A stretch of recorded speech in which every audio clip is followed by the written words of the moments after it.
What's up mga ka-investa and welcome to the InvestaVlog episode 9. So yan, intro na naman, tapos magpapasok ulit ako ng tubig tuwing gusto ko mag-intro sa labas. May kailangan ipasok na water. Right, so in this week's episode, so I think 2 weeks ago pinag-usapan natin how to take profits. Then last week pinag-usapan natin ano nga ba yung cut loss na yan, ano nga ba yung risk management. But this week, we're going to be talking about ano ba gagawin mo kapag nagka-losing streak, kapag nagka-loss ka sa stocks. Right? Ano nga ba yung gagawin if you experience a big loss? Ano yung gagawin pag nagka-losing streak ka? Ano yung process na kailangan mong pagdaanan? So that's what I'm going to be focusing on this video. Alright guys, before we move on to the main point, right, to the lesson of this week's vlog, I just want to quickly plug, kasi para sa inyo rin to, yung Independence Day promo namin. We started I think 2 weeks ago. And so ito yung 122 gift wallet credits every week for the month of June na binibigay namin.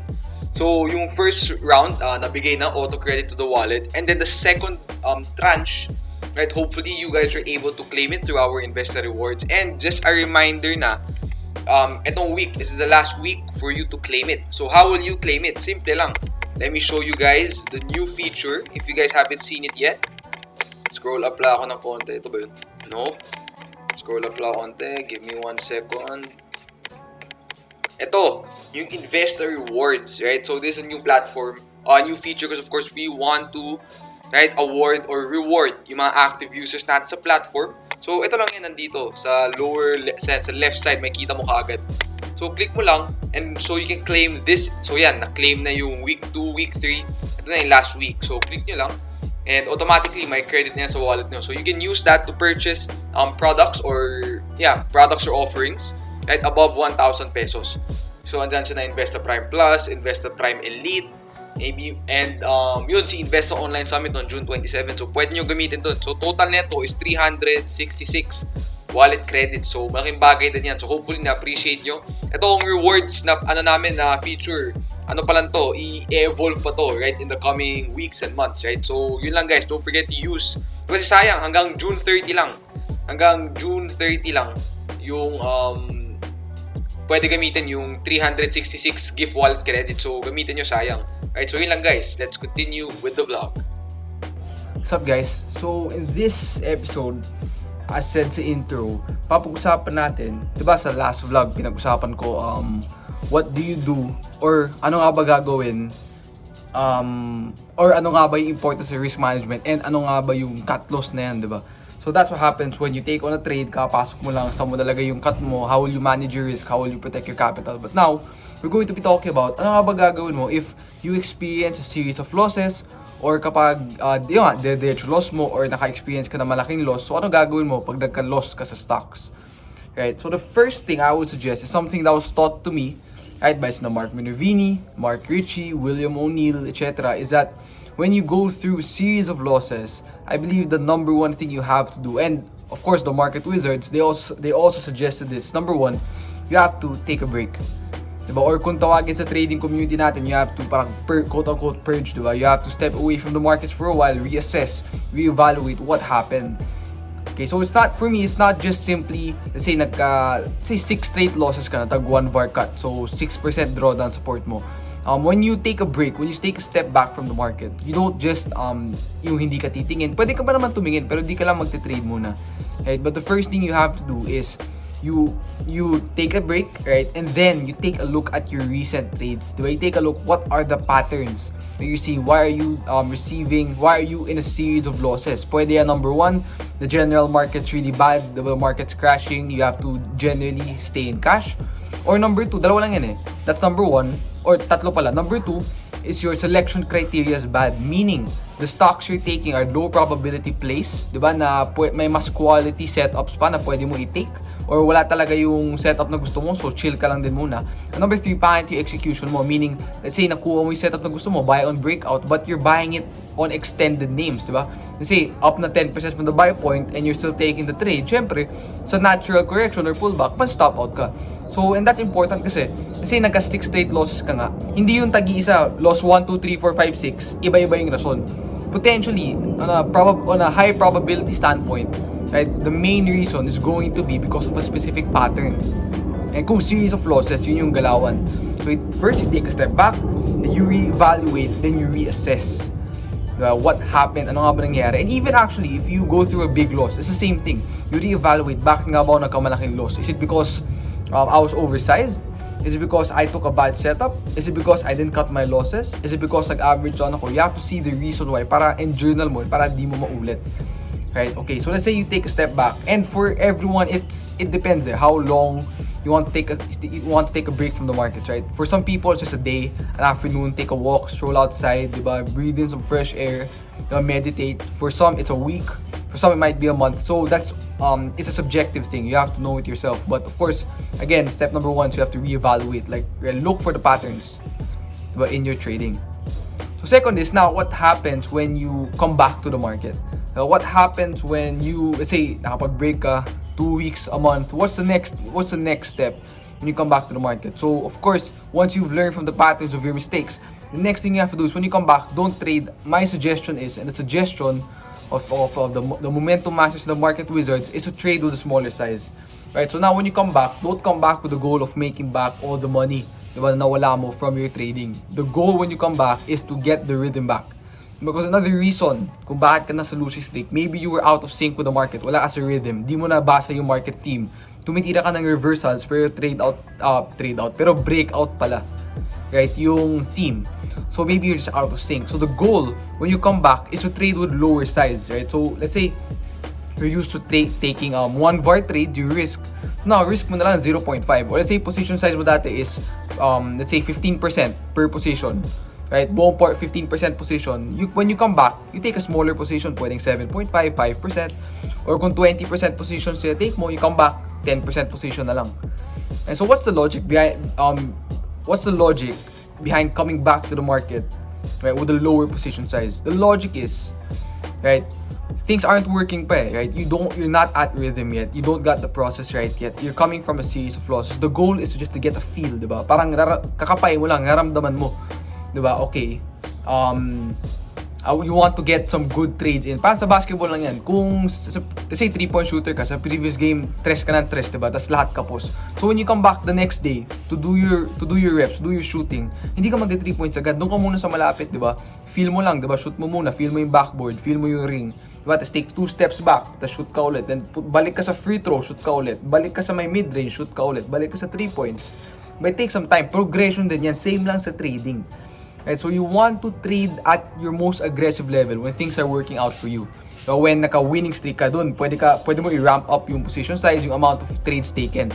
But if you're coming from a losing streak, the one thing you don't want to do is to come back with the mindset of you want to make your money back in a short period of time.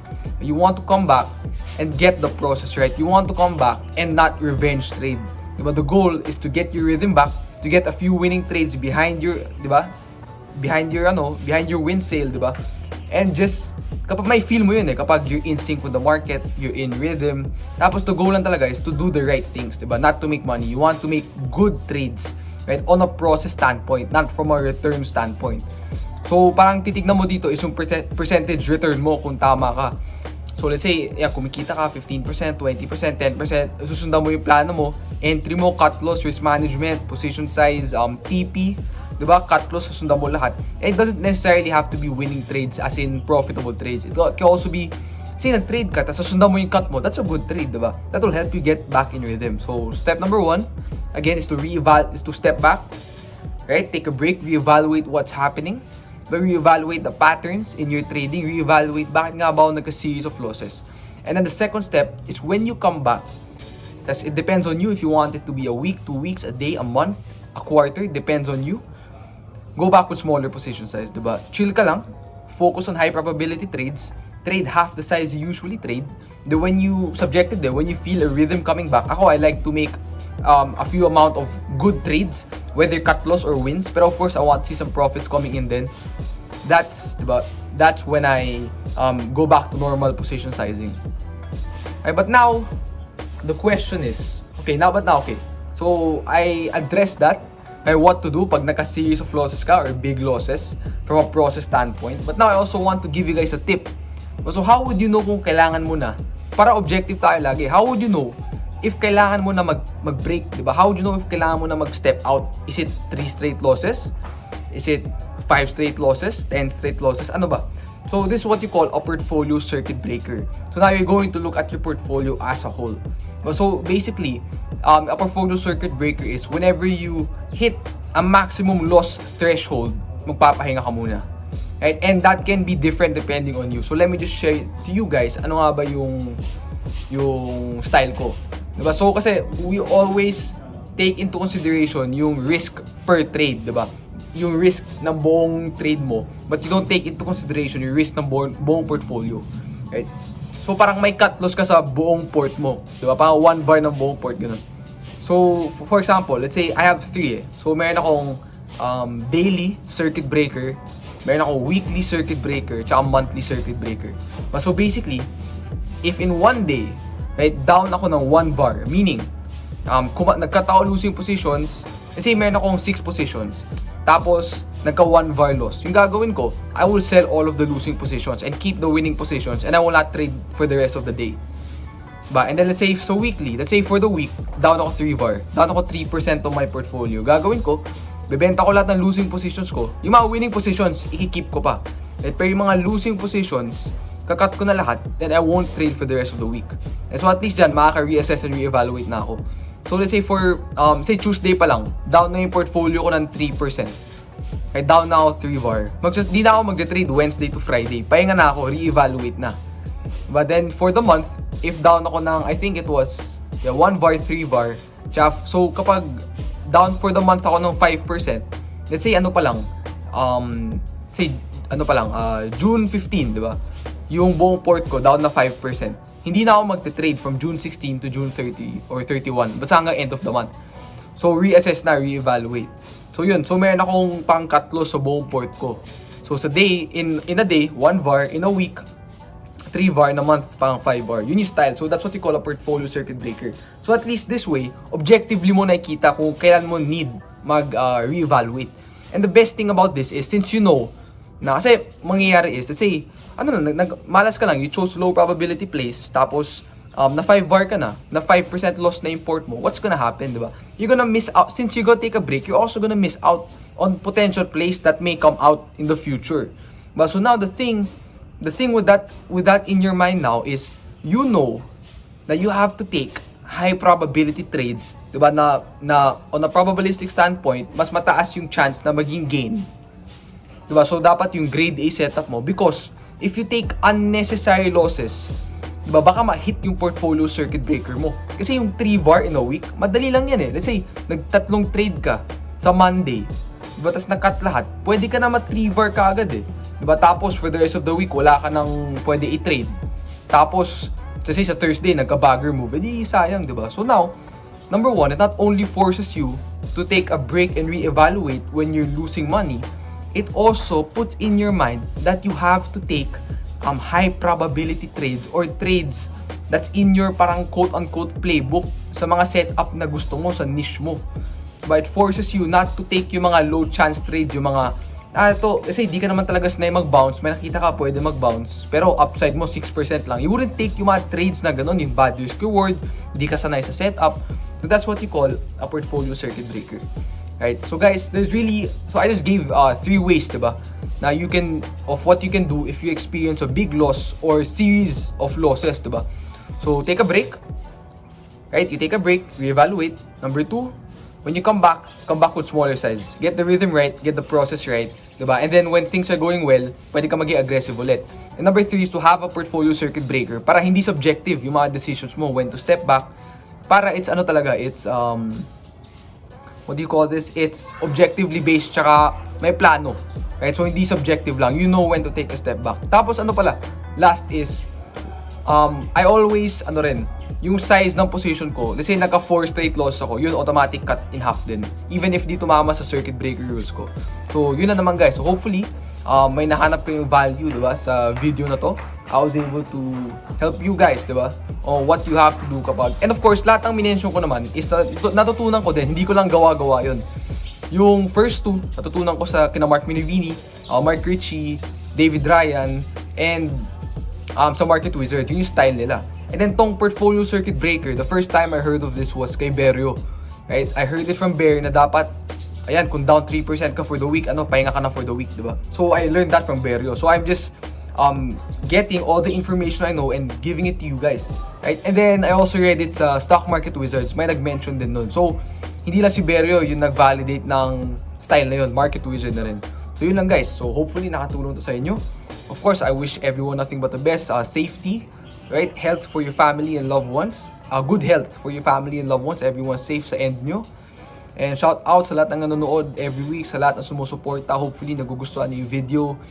If nagustuhan niyo, please like and subscribe, right, to our YouTube channel, and check nyo investadaily.com because we will always be posting content actively. And then plug ko na yun, right? Investor Online Summit, malapit na, a few days away, I think a week away. So June 27 na magsa-start. So you guys can get your tickets now. Right? So yun lang. And kita-kits tayo sa susunod na episode ng InvestaVlog.